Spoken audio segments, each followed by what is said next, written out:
អូនឈឺហើយអូនធ្វើតែឃើញជំងឺប៉ាវ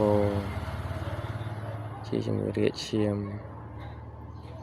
ថ្ងៃទី1ក៏អូននៅរាក2-3 ដងហើយក្អួត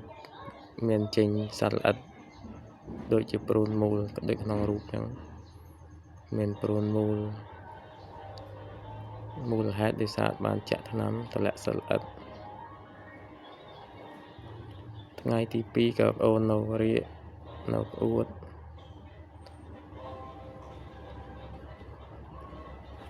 ហើយធ្វើឲ្យអូនពិបាក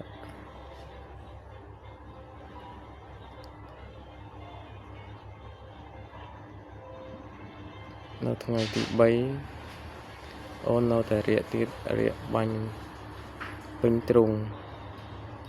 ក្រោយដេកបាន3យប់ក៏រៀងស្រួលបន្តដេករហូតដល់បាន4យប់ទើបអូន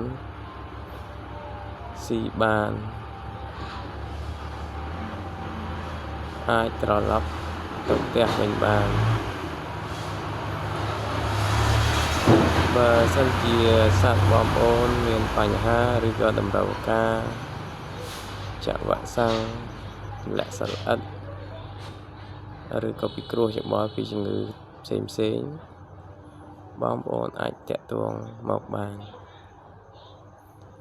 សូមអរគុណ